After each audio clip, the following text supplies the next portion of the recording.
Bonjour à tous et merci de nous rejoindre en ce début de semaine pour l'édition de la mi-journée sur RTI2. À présent, nous passons au sommaire. Baccalauréat session 2022, ils sont au total 330 567 candidats repartis dans 525 centres en pleine composition depuis 8 heures de ce matin pour passer le fameux sésame. Et puis pour ces futurs bacheliers qui seront peut-être orientés dans les universités publiques, très bientôt, nous irons à l'université Nangua-Brogua pour entendre le cri de cœur de ces étudiants qui ont pour nouveau dortoir les amphithéâtres et toilettes. Nous le disions en titre, pour le dernier virage des examens à grand tirage, ils sont au total 330 567 candidats repartis dans 527 centres de composition sur le territoire national pour les écrits du baccalauréat section 2022. Et pour le lancement de ces épreuves écrites, la ministre de l'Éducation nationale et de l'alphabétisation, Mariatou Koné, était au lycée jeune fille de Yopougon. Allons à présent à Ndotré, dans la commune d'Abobo, à la rencontre d'Ibrahim Fofana, un jeune orphelin de 29 ans.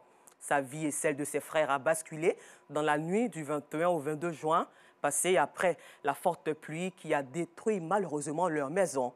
Ils mènent désormais une vie vide, une vie sans repère. Afisiata Karamoko Dosso. Le regard figé sur ce qu'il reste de sa maison. Un bien qui lui a été légué en héritage par ses défunts parents depuis 6 ans. Ibrahim Fofana, aîné d'une famille de 7 enfants, revient sur cette nuit du 21 juin 2022 où tout a basculé. La pluie aux environs de 21 h. Nous étions tous dans la maison même. Et un coup, bon, on a entendu un craquement. Et je suis sorti et c'était déjà la clôture qui était allée. Donc, un coup, l'eau est rentrée carrément dans la maison, envahit complètement toute la maison. Tout ce qu'on a pu faire, c'est d'essayer de sortir. Une maison détruite par les eaux de pluie, bien que n'étant pas située dans une zone potentiellement à risque. Si bon, c'est la chambre de mon petit frère. Ma chambre se trouve juste derrière là. Et la chambre des filles est de l'autre côté là. Et ça, c'est notre salon. Aujourd'hui, on ne peut même plus rentrer dedans. Dans cette cour de plus de 10 pièces, vivait également Mariam Traoré, une locataire qui a trouvé refuge chez des proches. Très affective, elle lui rend visite régulièrement. Ils m'ont pris comme leur maman. En tout cas, ils me considèrent. Moi aussi, en tout cas, je les prends comme mes enfants, mes petits frères. En tout cas, il y a une bonne relation entre nous. Comme il m'a dit avant-hier qu'il ne se portait pas bien, donc matin, il a dit, je vais venir le voir. C'est ça, je suis venue un peu de nourriture pour lui donner. Chaque matin, il est là. Donc vraiment, ça me rend un peu triste aussi de la voir. Elle aussi, elle a payé ses choses. On ne sait pas comment. J'ai lui remboursé ces choses. Un élan de solidarité auquel s'associe le voisinage. Ils n'ont pas peur ni maman, c'est eux-mêmes. C'est le grand frère le plus l'aîné qui est là-bas. C'est lui qui s'occupe de ses frères. Actuellement, dans cette situation, ils n'ont rien. Ils se débrouillent, d'eux-mêmes dorment chez moi à la maison. Aujourd'hui, avec une famille dispersée, il vit ici, dans cette maison de fortune, avec son frère cadet. Je ne sais même pas quoi dire. Parce que je ne pensais pas que ça pouvait arriver à ce point-là. Ce que nous, on aimerait dire actuellement, c'est les personnes de bonne volonté, les autorités compétentes, s'ils peuvent vraiment nous venir en aide pour la réhabilitation de notre maison, c'est ce que nous gardons de nos parents. Le quartier de Ndotré dans la commune d'Abobo subit sans cesse les affres de cette saison pluvieuse. En plus de détruire la voirie et les maisons, elle anéantit également le moral des populations qui ne savent plus aujourd'hui où donner de la tête. Et puis, depuis le début de ces pluies diluviennes, les populations vivant dans les zones à risque ne font que compter les morts du fait des éboulements et glissements de terrain qui s'y produisent. Malgré ces drames, certaines populations ne sont pas disposées à quitter certains lieux précaires. Et parmi ces lieux, le quartier Agbon-Bafon des Deux Plateaux, Joël Gosset les a rencontrés. Depuis le début de la saison pluvieuse, les communes du district d'Abidjan enregistrent pertes en vie humaine et dégâts matériels. Dans la commune d'Atekoubé, au quartier Moussicro, 5 personnes ont perdu la vie, 2 morts du côté du plateau. Malgré ces drames, des habitants des zones à risque ne comptent pas quitter ces lieux. C'est le cas de ces habitants vivant dans des baraques à Agban-2-Plateau, dans la commune de Cocody. Ils disent être en sécurité depuis toujours. Depuis la pluie a commencé, en tout cas, on n'a pas eu aucun problème. On a vu les quartiers comme Nana Yamso à Tréville, bon, Cap Nord, tout ça là. On a vu quand il pleut comme ça, ils ont des soucis. Voilà, mais ici, malgré tout que vous voyez les quartiers, comment ça y est, mais on n'a pas de problème.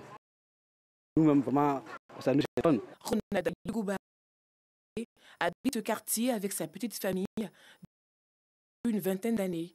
Ce matin, après la pluie, il se charge de faire des travaux devant l'une des entrées principales du quartier. C'est l'eau, bon, c'est la passade de l'eau. Donc comme ça, creuser un peu le trou, il faut qu'elle remplisse pour avoir passé facilement. Selon lui, il n'y a pas lieu de s'inquiéter. Dans notre quartier, il n'y a pas de problème. Il n'y a pas de victime ni rien. Il n'y a pas l'eau qui est rentrée chez quelqu'un ni rien. Un autre riverain essaie de nous expliquer les raisons de ce qu'il appelle chance. Les caniveaux, il n'y a pas beaucoup, il n'y a pas ordi dedans. Puis les gens n'ont pas construit là où passe de l'eau. Donc il y a les différents coins où l'eau passe. Voilà, un derrière, l'autre là, le grand caniveau qui est là. L'eau qui quitte en haut de l'autre côté aussi là. Descend comme ça, son passage est propre. Donc ça, les deux, tout vient se croiser ici. Ça aussi c'est propre. Donc même ce côté, l'eau qui vient comme ça aussi, le passage d'eau là est propre là-bas aussi. Donc ça fait qu'il n'y a pas de problème d'eau ici encore, en tout cas. Pas l'eau même pour rentrer dans la maison de quelqu'un comme ça, sauf si tu as les problèmes de toi. Des propos qui ne rassurent pas tout le monde. Ces femmes, par exemple, elles sont partagées entre inquiétude et espoir. Souvent, quand les tonnerres, quand ça donne, en tout cas, ça fait peur. Et ça fait des coupures de courant même. Donc, on a peur. Surtout quand il pleut fort, on a peur. J'habite ici depuis 30 ans. Si la pluie vient, la pluie vient tout le monde. La pluie n'a qu'à passer bien. Le danger est pourtant réel. Si jusque-là, ils ont été épargnés par la Providence, l'on est tenté de se poser cette question. Pour combien de temps encore? À l'international, en France, Emmanuel Macron remanie son gouvernement un mois et demi après la nomination d'Elisabeth Borne à Matignon. Il s'est trouvé contraint de changer son équipe après le revers des élections législatives. Un premier conseil des ministres est annoncé pour cet après-midi. On les appelle Kosova, ces étudiants qui dorment dans les amphithéâtres et salles de travaux dirigés à l'université Nangui à Brogua, faute de résidence universitaire. Les étudiants dont les demandes de logement n'ont pas été satisfaites, la nuit, c'est la débrouille pour eux. Outre les amphithéâtres et salles de travaux dirigés, le hall des salles d'eau sert de dortoir pour ces étudiants qui vivent dans des conditions difficiles dans ce temple du savoir. À cet effet, le gouvernement ivoirien fait un effort pour pallier ce problème. Nour Sangaré, Pagasoro Kone de Madongui, Bachil Kader et Eliane Nguesson se sont rendus à l'université Nangui à Brogua pour s'enquérir des conditions de vie difficiles de ces étudiants. Université Nangui à Brogua, il est 23h. Amphithéâtre et salle de travaux dirigés, des cadres d'apprentissage le jour sont transformés en dortoirs à la tombée de la nuit.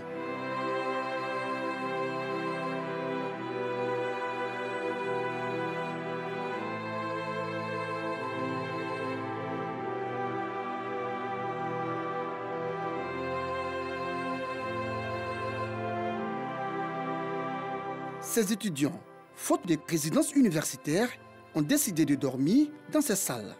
Ici, on les appelle les Kosova. Parmi eux, cet étudiant inscrit en sciences naturelles dont nous ne dévoilerons pas l'identité pour raison de confidentialité.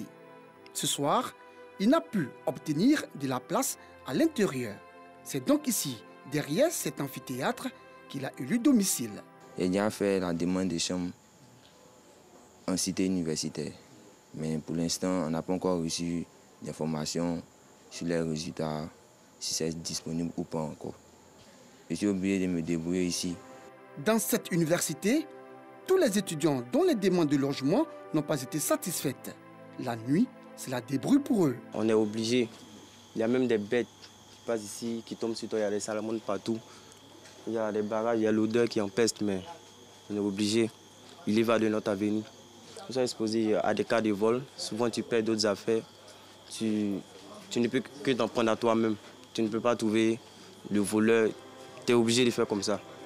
À l'université Nangu à Brogua, les moindres recoins sont occupés. Difficile parfois de se frayer un chemin.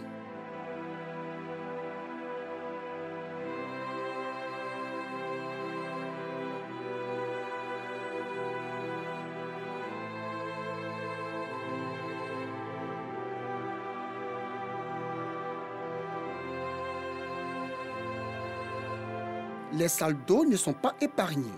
Leurs halls servent aussi de dortoirs pour certains étudiants. Ici, ce sont les latrines. Ce sont des latrines qui sont abîmées. Il y a plus de 4 années maintenant. Ils sont dans un état de délabrement très avancé. Ici, les étudiants n'ayant pas de dortoir ont décidé de garder les affaires ici parce que la nature aurait du vide. Donc voici un peu cette toilette-là. Ouais. Transformée en placard par les étudiants. Le COSO, on envoie son sac, son carton, où on met quelques cahiers, quelques habits, on met ça dessus et puis le soir on va bosser dans les amphis. Mais il n'y a plus de place dans les amphithéâtres actuellement. Donc voici un peu les raisons qui ont poussé les étudiants à venir un peu dans ces latrines abîmées. Parce que depuis aussi, les autorités, personne ne bouge pour réhabiliter ces latrines. Les toilettes étant occupées par certains de leurs camarades, les étudiants ont décidé de construire dehors des toilettes de fortune pour leurs besoins. C'est le cas de cet étudiant en licence 3 de mathématiques qui prend son bain. On a préféré se laver ici, on a utilisé ces seaux de poubelle-là comme couverture. Donc on se lave ici. C'est très compliqué. On ne peut que se laver dans les conditions. Vous voyez que mon petit téléphone, il allume la torche et puis il me lave. Voilà. Ici c'est le COSO. Pour répondre au déficit de chambres dans les résidences universitaires, l'État a pris l'engagement de réhabiliter celles abandonnées depuis la crise post-électorale. Ainsi, sur les 14 résidences universitaires que compte la ville d'Abidjan, 10 ont été mises à la disposition des étudiants à la FESI, Fédération estudiantine et scolaire de Côte d'Ivoire. Beaucoup reste à faire pour héberger un grand nombre d'étudiants. Verser un verre d'eau dans la mer, c'est véritablement ne rien faire. Nous sommes aujourd'hui plus de 65 000 officiellement à l'université de Cocody. Ça, c'est Cocody seulement. À Nangu à Brogua, nous avons plus de 15 000 étudiants. Le ministère de l'Enseignement supérieur, son service lié au logement, devait pouvoir nous faire une stratégie où au moins 50 000 étudiants sont logés. Mais ce n'est pas possible. Non, puisque n'oubliez pas que toutes les chambres sont au nombre de 6 000. Pour les 65 000 étudiants, nous avons 6 000 lits.